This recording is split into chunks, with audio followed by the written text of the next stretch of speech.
It was one of those quiet Saturday mornings where everything felt safe. I was standing in the living room, folding a pile of warm laundry, the smell of lavender still clinging to the fabric.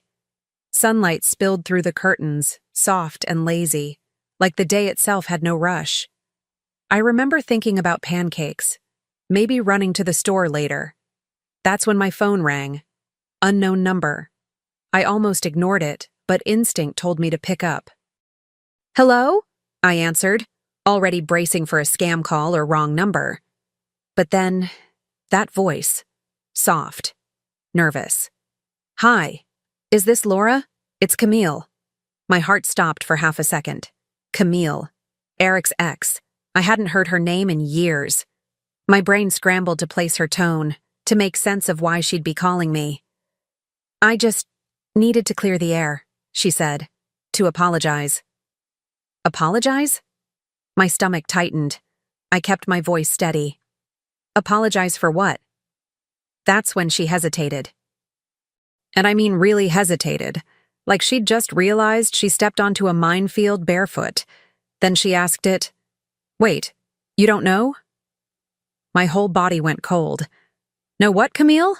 I pressed, even though my instincts were already screaming. The silence that followed wasn't just uncomfortable.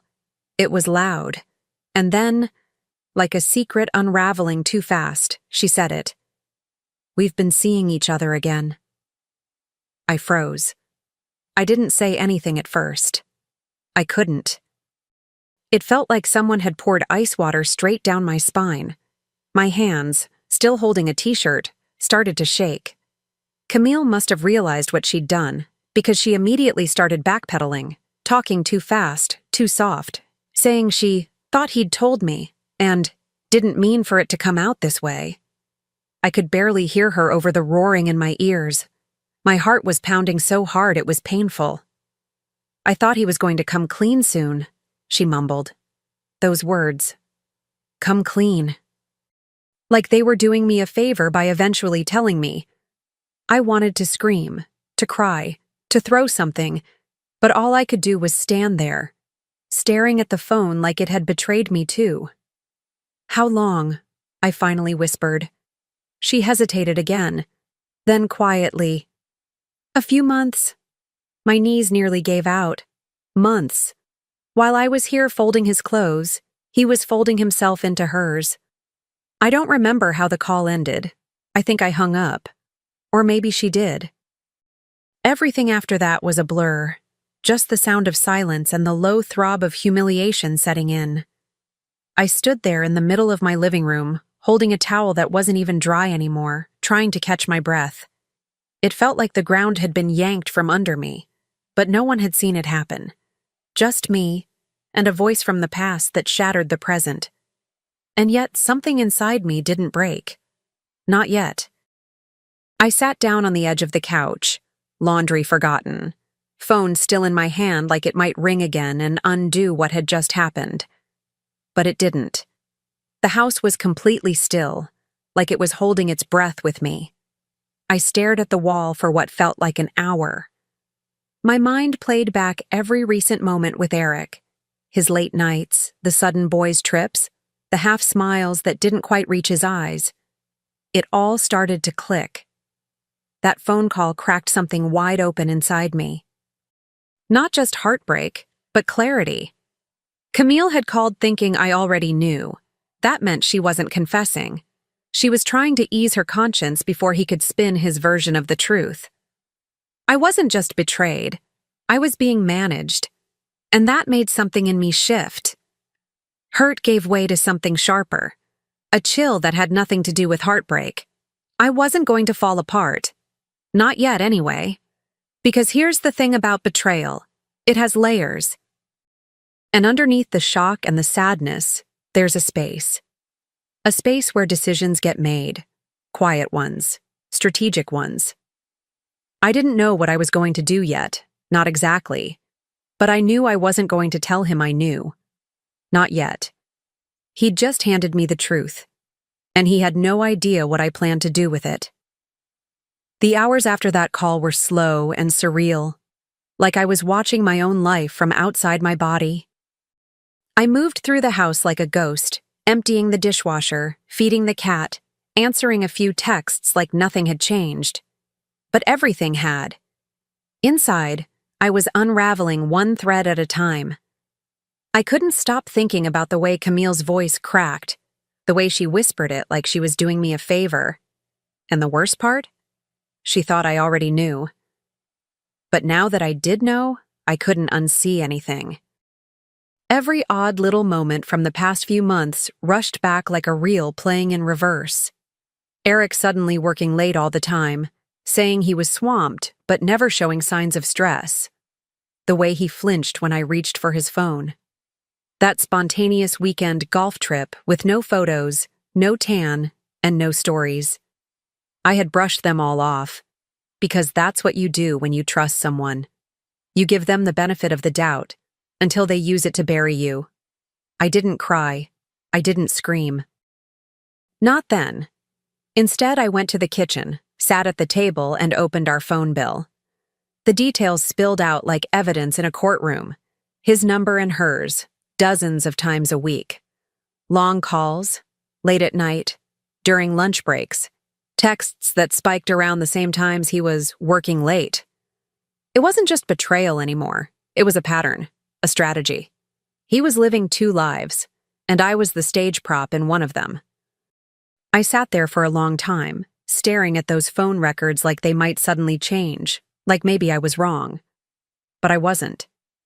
The truth was right there in call logs and timestamps, cruel and undeniable. He'd built an entire routine around hiding this. And Camille's call? That wasn't a confession. That was damage control. She was trying to unburden herself, not protect me. And honestly, that stung just as much.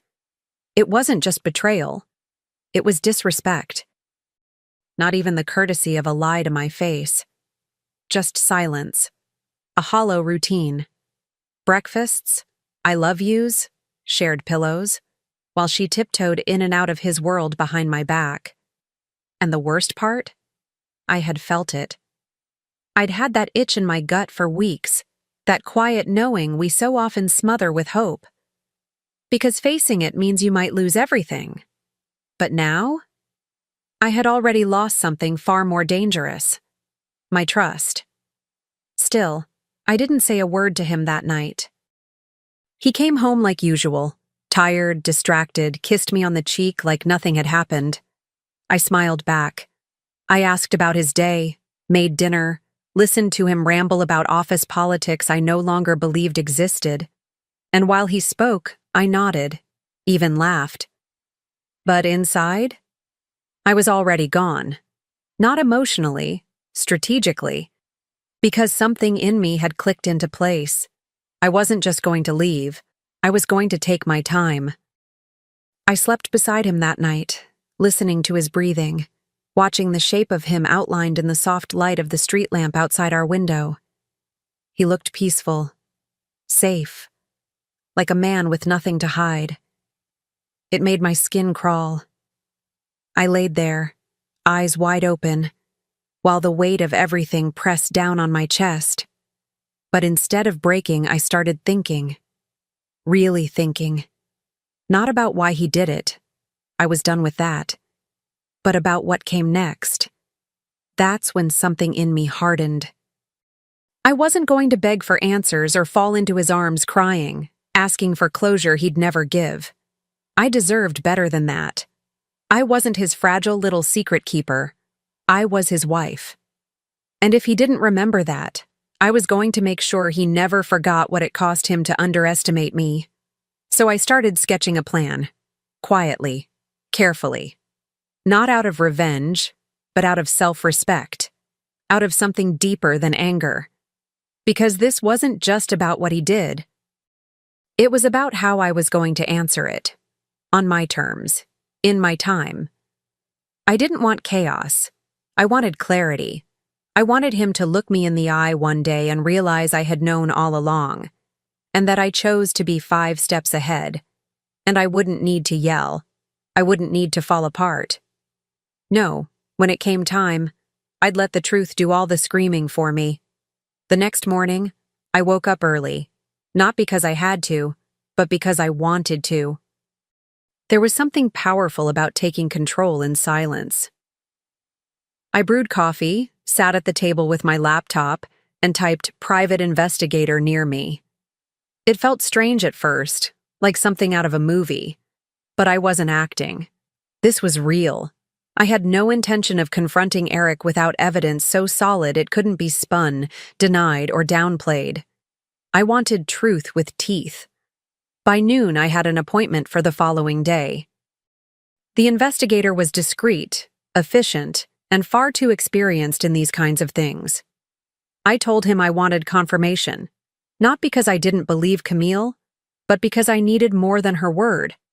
I needed timelines, pictures, receipts. I wanted to see where they met, how often, how brazen they'd become. And within days, I had it. Photos of them at a boutique hotel, a dinner downtown, her hand brushing his cheek like it was hers to hold.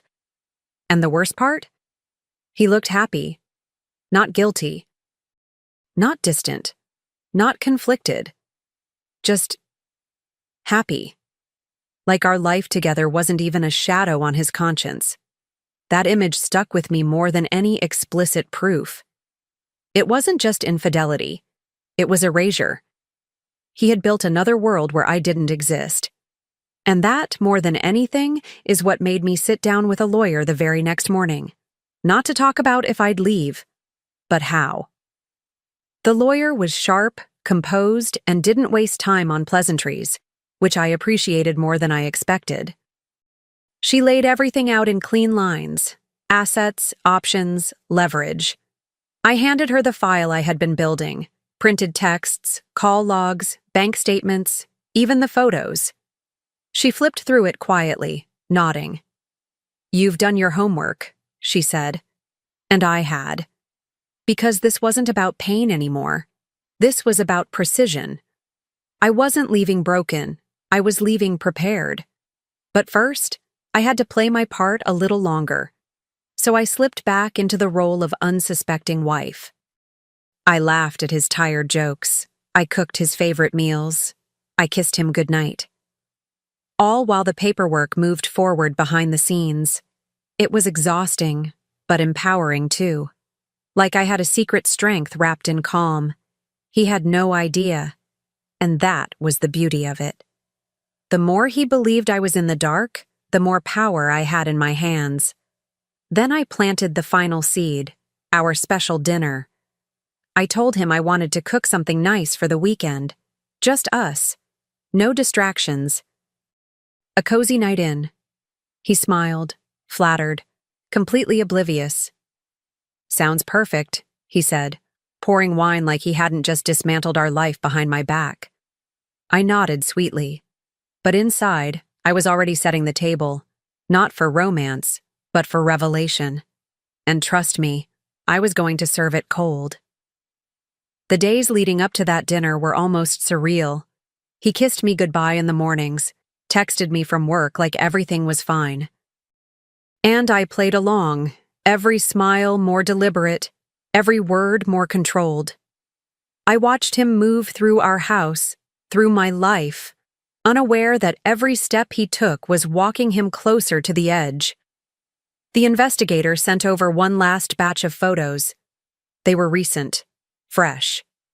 Him and Camille, again, arm around her waist, her lips on his neck. I forwarded them to my lawyer without blinking. It was strange how numb I had become to it all. The betrayal wasn't a wound anymore. It was data, evidence. Weight in my favor. The house, the savings, everything we'd built. I was positioning it to fall right into my hands. Not because I was greedy, but because I'd earned it. I'd kept that home warm while he gave his warmth to someone else. Now, I was reclaiming every inch, and he had no idea he was helping me do it. I asked him to pick up dessert on his way home. I told him to wear something nice, said I wanted to feel like we were dating again. He chuckled, told me he liked this new romantic side of mine. I smiled and said nothing, because the night was almost here. The dinner was set. The final move was coming. And the truth? I wasn't nervous. I was ready. That Saturday night, the house smelled like rosemary and roasted garlic. Candles flickered in the dining room. Soft jazz played in the background, one of his favorite old records. Everything looked perfect, cozy, romantic, just the way he liked it. He walked in with a smile and a bakery bag, kissed my cheek and said, "Wow, you really went all out." I nodded. "It's a special night," I replied, and oh, it was. I had invited a few close friends to join us. Last minute, I told him. He didn't question it. Just assumed I wanted company, a little laughter around the table. What he didn't know was that I had chosen very specific people, friends who had known us for years, friends who had believed in our marriage. And, most importantly, friends whose opinions still mattered to him, the kind that might just burn when they hear the truth. We toasted, we laughed, we passed plates of food like nothing was boiling underneath. Then, after dessert, I stood up. "I actually have a little surprise," I said, pretending to fumble with my phone. He looked up, half curious, half distracted. "I had a really interesting phone call earlier this week. Someone wanted to apologize." That got everyone's attention. I tapped play. The room went still. And then Camille's voice spilled out through the speaker, soft, nervous, unmistakable. "We've been seeing each other again." A gasp, a fork hitting the table. And Eric's face? It was the kind of silence you feel. He looked like he'd been struck across the face, eyes wide, mouth open, searching for something to say that wouldn't make it worse. But there was nothing left to protect. Camille's voice kept playing, trembling with guilt, admitting every ugly piece. You could hear the room breathing. No one moved. No one blinked. I didn't look at him right away. I just stood there letting the words hang in the air like smoke from a fire I hadn't started, but I was damn sure going to finish. When the audio stopped, no one spoke. Not for a few seconds. And then I slowly reached into the drawer beside me and pulled out the envelope. Thick, neatly labeled. I walked over and placed it in front of him, like a final course. "This is for you," I said. My voice calm, measured. "And don't worry, your ex already helped me prepare it." That line hit him like a punch. I could see the denial rise in his throat, but it couldn't escape. Not in front of witnesses, not after that. His hands shook as he opened the papers. Divorce, asset division, property ownership, all clean, all legal, all done.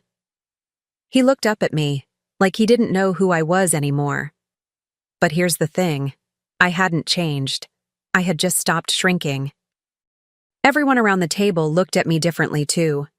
Not with pity, but with something closer to awe. I wasn't the victim of his story. I was the editor. Excuse, half apology, half denial. But I didn't give him the chance. I raised one hand, gentle but firm, and said, "Don't. You've already said enough." And he had. Between the late nights, the lies, the silence, he'd written every line of this ending. The room stayed quiet, watching him squirm. It wasn't rage they saw in me. It was resolve. And that, I think, unnerved him more than if I'd screamed. I wasn't here to make a scene. I was here to end one. He looked around the room for someone to save him. But no one moved. No one would. Our friends weren't stupid. They'd seen enough now to piece the rest together. And I didn't need their sympathy. I had their clarity. I wasn't afraid of being alone at that table. I had been alone for months. The only difference now was that he knew it too. And as he sat there with his guilt laid bare, I collected the dishes like a perfect host, calm, graceful, in full control. That was the part that hit him hardest. Not the recording, not the papers, but the way I didn't fall apart. I had built the entire night like a house of mirrors, letting him catch a glimpse of himself from every angle. No distortion, no excuses, just truth. framed and well lit. And while he tried to catch his breath in a room that suddenly felt too small, I looked across the table at the woman I used to be and nodded. She finally had her moment. The divorce went through faster than I expected. I think he just wanted it over with. Wanted to disappear before the weight of what he'd done crushed whatever dignity he had left. And honestly, I didn't stop him. I kept the house, the savings, the car. But more importantly, I kept my peace. My nights were quiet again, not from loneliness, but from freedom. No more waiting for footsteps that came too late. No more pretending I couldn't smell perfume that wasn't mine. Camille? She didn't stick around. 2 weeks after the dinner, he moved out. 3 weeks later, she was gone. No dramatic goodbye, no public fallout, just vanished. Maybe she realized that if he could lie to me for that long, he could lie to her just as easily. Or maybe she just got what she came for and got bored. Either way, it wasn't my problem. Not anymore. I wasn't interested in their mess. I had cleaned up enough already. And now, the house was mine again. Truly mine. I started repainting, rearranging, pulling his leftovers from drawers and closets and setting them by the door, one box at a time. There was something sacred in the process, like I was reclaiming the air. Every corner I touched felt a little lighter, a little more me. I wasn't just moving on, I was rebuilding. Not as a woman scorned, but as a woman awake. And with every sweep of the brush, I reminded myself, this was the price of freedom, and I had paid it in full. Some days, I'd catch myself reaching for 2 coffee mugs instead of 1.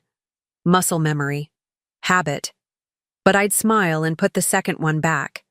Not in sadness, but in acknowledgement. That version of my life had ended, and this one was just beginning. The quiet didn't scare me anymore. It felt like possibility. I started waking up early, going on long walks, buying fresh flowers just because I wanted to see something bloom. And for the first time in a long time, I wasn't waiting on anyone to join me. People kept telling me how strong I was. But strength wasn't what carried me through. It was clarity. The moment I stopped asking why and started asking what now, everything shifted. I stopped clinging to the version of Eric I had loved and started accepting the one I had actually married. That was the hardest part, not the betrayal, but the acceptance. Once I made peace with the truth, I was unstoppable. And the people around me? They noticed. They watched me rise. And they chose me. Friends who had once seemed unsure picked up the phone. Family members reached out with softness in their voices. No one blamed me anymore for being blindsided. They admired me for how I handled it, with dignity, with strategy, with my head held high. I hadn't just walked through fire. I had carried a damn bucket of water, poured it out, and rebuilt from the ashes. And honestly, it looked good on me.